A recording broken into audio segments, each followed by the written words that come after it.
Hey everybody, it's Eric Torenberg, co-founder, partner of Village Global, a network-driven venture firm. And this is Venture Stories, a podcast covering topics relating to tech and business with world-leading experts.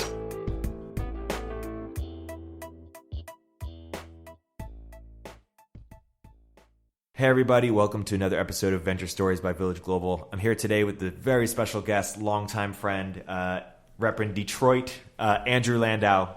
Welcome to the podcast. Thanks for having me. Andrew, you are the founder, CEO of Jewel. Talk about what Jewel is and how you came to start it. Because when we were hanging out in Detroit, you were running a company called Chalkfly, which was trying to be the Zappos of office supplies. So I'm curious how that journey has led to what you're up to now. Correct. So I'll give a little background. First of all, Eric, thanks for having me. It's really great to be in San Francisco with you. So post Chalkfly, which we sold in 2014, which was in Detroit, I moved to New York where I was working for Jet.com. Mm-hmm. And, don't have to sell you, Detroit's a great city. Yep. There's a great energy there, just a great culture, and wanted to move back in the city where I was born and raised to sort of be part of the entrepreneurial movement that's happening there. And in late 2017, founded a company called Jewel. Website is usejewel.com. And Jewel is a loyalty site where customers who shop via our site get cash back on luxury and premium retailers. So just because you spend a lot of money, it doesn't mean you don't want a good deal. Right. And luxury retailers are looking to connect with cost-conscious and aspirational consumers, and our site gives them the opportunity to do that. And out of all the ideas you could have pursued, how did you come across, because this is a pretty specific idea, how did you come across this pain point or this opportunity? Sure. So I worked in a similar sort of capacity when I was at Google post-college and certainly at Jet. And luxury is one of the least penetrated markets online. So when you're talking about luxury, all these up-and-coming DTC, sort of consumer retail products, they're really looking for customer acquisition. They're looking to reach a new audience.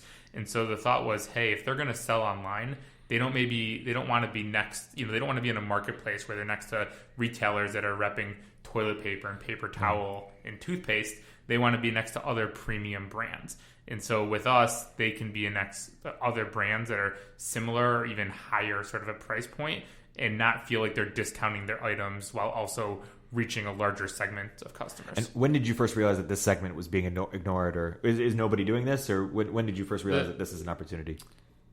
Probably sometime in the last 3 years. It wasn't like I had an aha moment on a mountain. I think it was an evolution working in retail and working in e-commerce.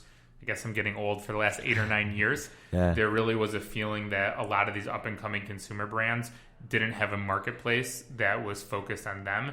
The big marketplaces like an Amazon, obviously incredibly successful, but a much broader reach and really, not the segment that necessarily all these up-and-coming consumer brands and luxury brands want to target. Yeah. And so let's give a brief history of the sort of cashback. You mentioned some companies here, Ebates, Honey, Shop at Home, et cetera. When did that sort of become a big thing that there were big businesses providing that service just generally? So I believe Ebates sold to Rakuten for, I think, $1 billion about 10 years ago. Wow. And Amazon actually was the first affiliate company.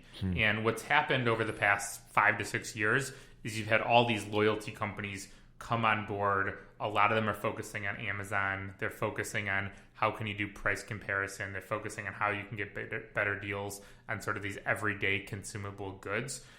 Over the past couple years, you're having all of these additional brands that are selling online that are also looking to be part of the affiliate or loyalty space. And, if somebody is going to buy, just as an example, if someone's going to buy a pair of shoes, they may not care initially which retailer they get it from. They're looking for a price that's most consumers, especially, sort of you look a swath of America.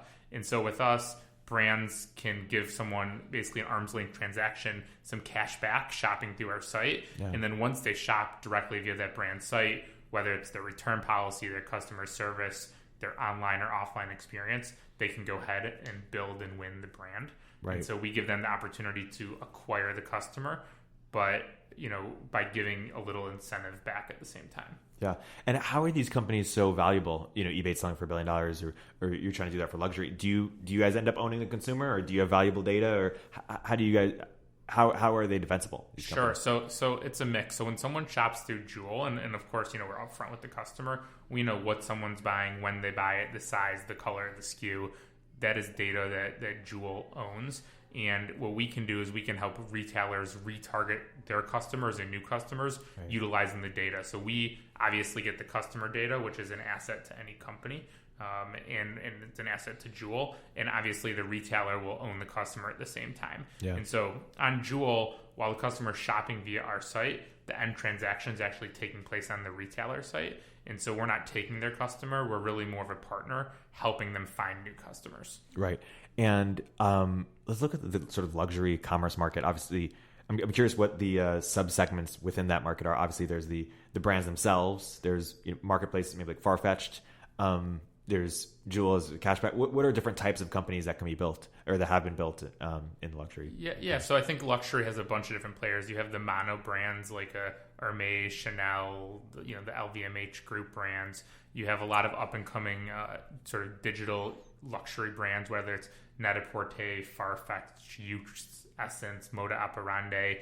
And then I also think as luxury, just because it's not expensive doesn't mean it's not luxury or premium. Right. And so you have all these up and coming brands that are coming on the marketplace, whether it's a Glossier or Everlane, that may not be expensive, but I think they would consider themselves premium, and I'd also consider themselves premium. Right. And so by working with Jewel, they really get that chance to get a new customer, but be associated with other premium brands. And just what happens on the back end is the brands pay us a commission for referring them business. Right. And then we give part of that commission back to the customer. Right. And so it's really easy if you're, go back to the brand proposition, the brands are only paying us if we're referring them a sale.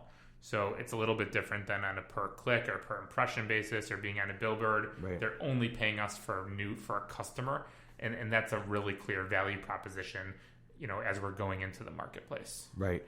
And what you didn't mention that you did not mention is marketplace. I could be misunderstanding Farfetch. I thought Farfetch was a marketplace for luxury good. Is it both a brand in itself and then also a marketplace? Exactly, Eric. So I would say, the Farfetch and Net-a-Porters of the group of the world, they are a marketplace, that they're also a brand. We work with all those luxury marketplaces. Right. So if a customer wants to shop one of those brands, they can do it via Jewel. They obviously can do it directly on their sites, but a lot of customers are coming to Jewel to find and discover what's new.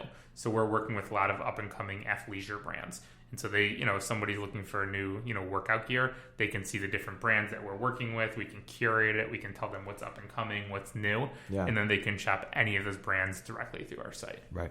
And why choose to build a company, Jewel, in the way you're building it, instead of building a brand directly or a marketplace directly? Where does most of the value get captured? So I think there's a couple of things there. If you're just a direct-to-consumer brand, in the beginning you only have one or two SKUs, which obviously there's a lot of value in that because you can really focus.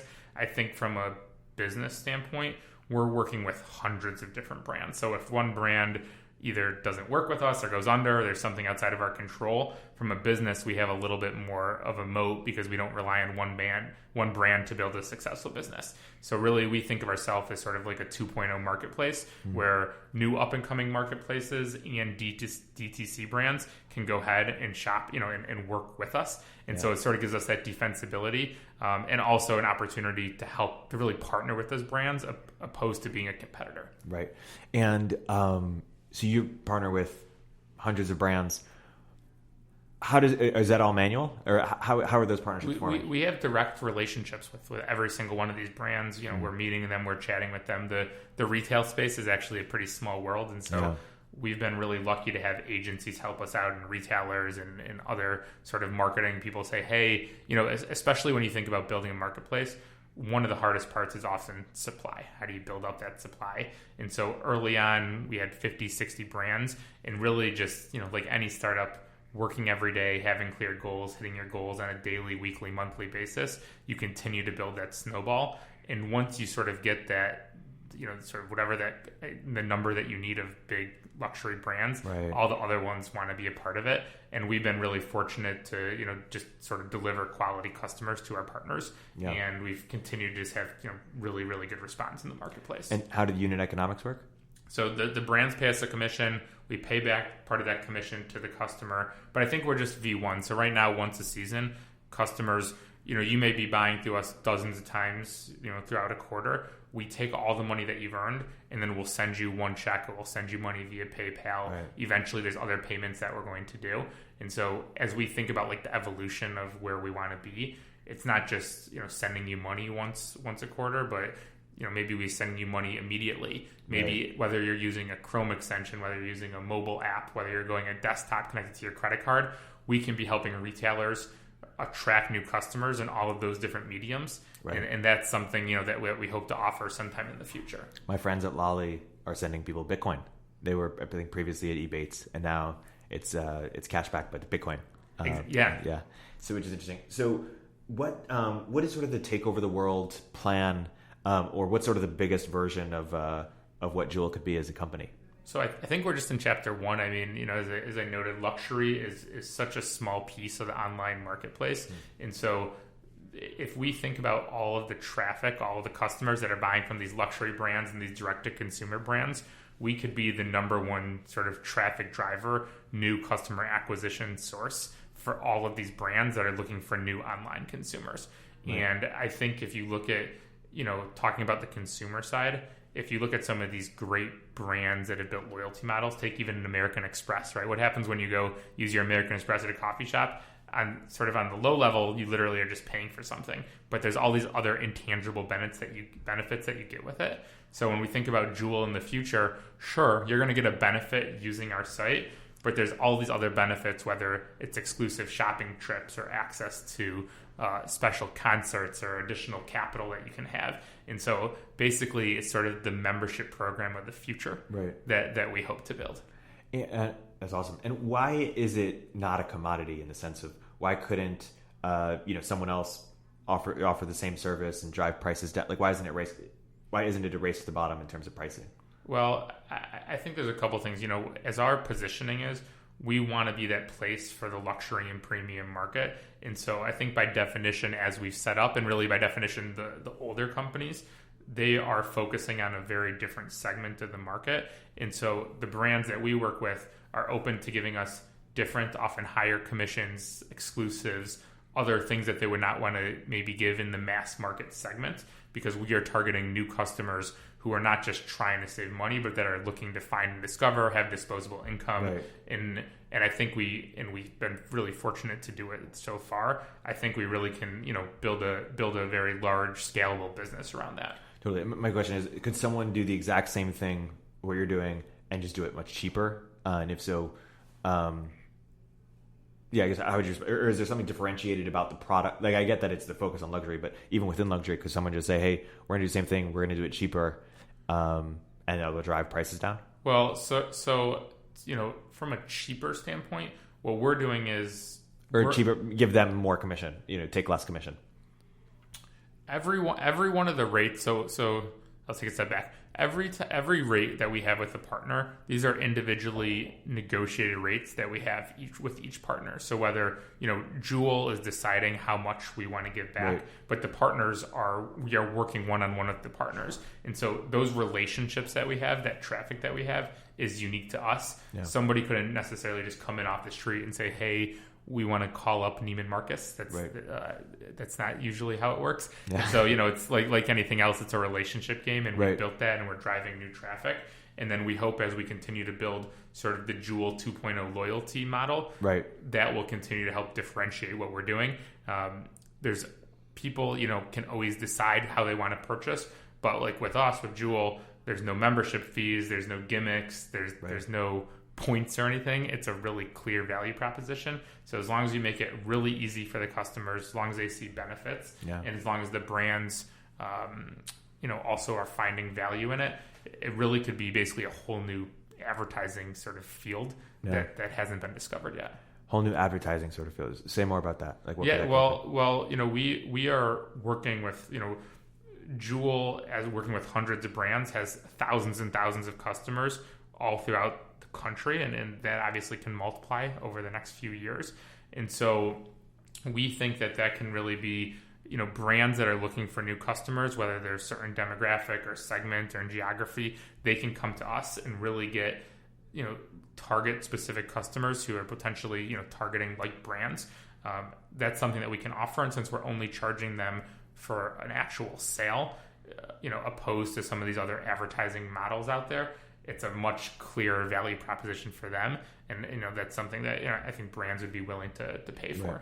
So the reason why it would be hard to compete is, or the thing that's most initially hard or difficult to build is relationships with hundreds of exactly elite brands and exactly trusted relationships. Exactly. And I think what we've been really fortunate, we now have thousands and thousands of customers and paid out hundreds of thousands of dollars to customers all throughout the country. So, that has brought a lot of trust with us for our customers, because they know if they work with us, we're legitimate. We pay out. We offer a great experience. Some of the intangibles that you have to have as a business that not all do. It's really a credit to our team. Right. They care and work hard, and we all do. And so that builds trust, and hopefully we can add even more value in that ecosystem over the coming years. And you hold no inventory? We hold no inventory. We stock no SKUs.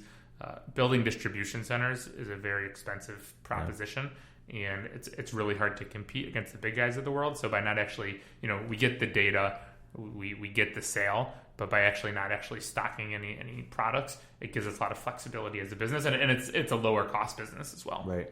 And how have you acquired customers? So over 80% of our traffic thus far has all been organic. The internet's a very chatty place. So whether it's review sites or bloggers or influencers, they have said, hey, if you're trying to look good on a budget, shop through Jewel. If you want to make some extra money, if you want to discover what's new, take a look at Jewel, and we'll go ahead, and give you some cash back. And so, I've been part of other businesses where you need to spend literally millions of dollars a month in terms of customer acquisition. We've been really fortunate, and it's testament again to the team that we've been able to scale up very, very quickly with essentially all word of mouth advertising. Who do you view as your competitor? I think our biggest competitor, like any startup right now, is ourselves. Like, we have to execute on a day-to-day basis. We need to hit our goals. There's obviously some very successful companies out there, loyalty sites that are doing billions of dollars a year. It's a large market. Luxury is still very, very small in terms of online sales. And so I think if we execute and we provide a good service and a good product, I think we like any startup, I think, are going to be the dictators of our success. Right. What percentage of luxury commerce is online? Under 20 right now. Why isn't it much more? Well, because brands really want to control their experience. And if you think about luxury, a lot of it right now is the in-store experience, right? It's the touch, it's the feel, it's going into that, a nice store. But I think brands, as we know, if you think about like the omni-channel shopping experience, there's really a lot of ways they can interact with customers. So just because their first experience is online doesn't mean they can't have an offline experience in the future, doesn't mean they can't take them in stores on private shopping trips. There's a lot of different ways to do it. And so I think luxury brands in the past have been hesitant to dive into online. But as you take the other side, customers now are more comfortable spending hundreds or thousands of dollars without ever physically seeing a product. And so since customers are able to, create sort of a virtuous circle where brands are happy to engage in that as well. And I think together, online is happening, and it's just a matter of who can offer, the right experience. Will Jewel have an offline element, or will it double down on online? I think online is the biggest opportunity, but I do think, when I think about retail or e-commerce, retail is not just online, it's offline as well. It's the omni-channel experience. And so if it made sense to connect with customers and our brands and have something that, for a limited time shared with them in an offline experience, I think that'd be really interesting to explore. Yeah. And as you look out as the future of e-commerce, is it as easy as, hey, just more the same thing that's happening now, but more of it will go online? Like, it will just continue to accelerate, or are we going to see something sort of radically different? I think e-commerce is in just chapter one of sort of the growth of where it's going to be. There's so many opportunities. So this is just one thing that's a piece of Jewel, but really any business could apply it. So if you look offline right now, basically any pricing is completely static. Whoever you are, whatever you purchased in the past, if you go to the store and buy bread, it's the same price for everyone. If you look at like airlines online, if you're going to buy travel, prices are different based on a myriad of factors for each individual. I think retail and pricing, there's a huge opportunity there. If you're a customer that's maybe willing to give your email address or your will, you've shopped there before, I think brands can incentivize that behavior. And so I think pricing is a huge opportunity, and then of course with VR and AR, I think there's a lot of different ways to experience what you're purchasing online. Right. And those will continue to evolve really quickly over the next few years. What do you think is unique to the luxury market that will evolve in the next 5 to 10 years? I think as customers are more and more comfortable to spend online, luxury brands are going to invest way more into the channel. They're going to be putting their full inventory. There's going to be exclusives. There's going to be a chance to win in the luxury market. There's going to be, I don't know who it's going to be, and hopefully Jewel can be a piece of that, but there's certainly going to be multiple, multi-billion dollar businesses that are helping luxury brands drive new sales. As you think about fashion, there's all these markets that are trying to go online, and it's a wide open market. Yeah. And when we talk about luxury, just zoom out for a second, what are we talking about? We're talking about just the high end of all types of fashion. Is it fashion and beauty? Like what are we talking about when we talk about like what elements, So I think luxury is a state of mind. Yeah. Just like being happy is a state of mind. So if a brand considers themselves luxury, who am I? Who's Andrew Landau to tell them that they're not luxury? Right. Of course you need to take brand positioning and price point and packaging and all those exclusivity, etc. But if a brand wants to position themselves, and in fact does position themselves in a luxury space, it's not how much money you have, it's not how much you charge, right. It's how you position the product. But I think physical goods, right? Like we're not saying like the New Yorker is luxury. Or the New Yorker is not luxury, but there's many, I think up and coming consumer brands, whether it's in beauty or athleisure or even in travel that consider themselves a premium product. I would consider that luxury. Yeah, but it's always physical goods, right? We're not having any like digital luxury. Digital is a little outside of my skill set, so I'm sure there's many digital luxury products, but I don't know enough about it. Yeah, and we talked about Farfetch, Net-a-Porter. Net-a-Porter. What? So if Jewel is at scale, it's potentially competing with them. No, it's scale. Jewel is partnering with with these other marketplaces as well. We really see ourselves as a partner. So we work with Net-a-Porter and many of these other, and Barney's and Bergdorf and Saks, and we're helping them find new sales. So if a customer is just going to one marketplace, they're seeing a limited selection in the fact that they're just seeing the SKUs that that retailer has decided to work with. If they're coming to Jewel, they're seeing at some point the products, or at least have the opportunity to purchase from the hundreds of different retailers and brands that we work with. And so as we think about the evolution of our business, it's helping customers find and discover brands. It's helping them curate it. It's working with others to show them what they want to purchase, or at least give them suggestions. And I think that will be very helpful, as the marketplace gets more crowded. And Barney and Saks, are these offline retailers? They're offline and online. Oh. So I know we're over here in San Francisco. There's a Saks right down the street. Yep. And they have a fantastic online business. They have a fantastic offline business. Yep. And we see ourselves helping them acquire customers. As long as the brands are happy, I'm sort of agnostic on how we're acquiring traffic for them. When you look at something like Net-a-Porter or Farfetch, like what separates them two, or just like how do these marketplaces like differentiate? So, I can't speak for their individual businesses. A lot of these businesses are providing software for boutiques, for up and coming like new fashion retailers to power their online stores and get seen online. So Jewel looks at ourselves as really an amplifier of any of these new marketplaces that are coming on board, because as long as a customer is working on any marketplace or with any brand, we'll give them the opportunity to shop sort of on that site. Yep. And let's pretend that we were starting a fund that was solely focused on e-commerce. Okay. With an interest in luxury, but not exclusive to it. What would our thesis be, or what would our requests for startups be? Like, where would we be looking to invest? Where do we think that in the next 5 to 10 years, unicorn opportunities might emerge? Great question, Eric.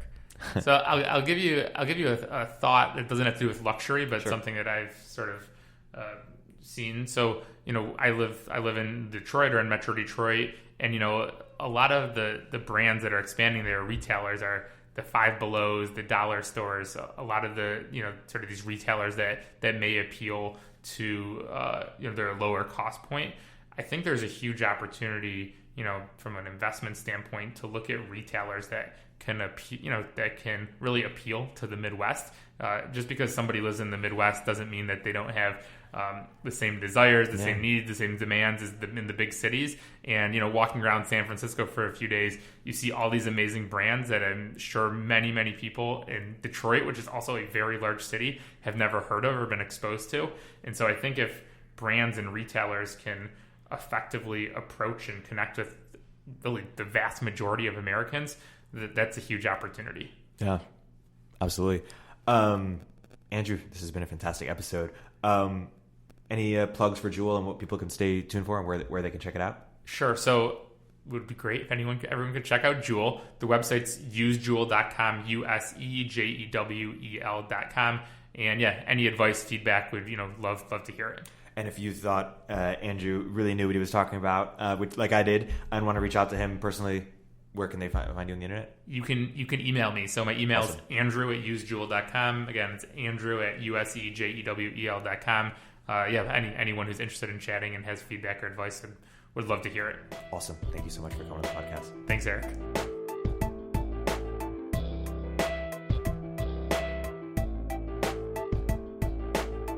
If you're an early stage entrepreneur, we'd love to hear from you. Please hit us up at villageglobal.vc/network catalyst.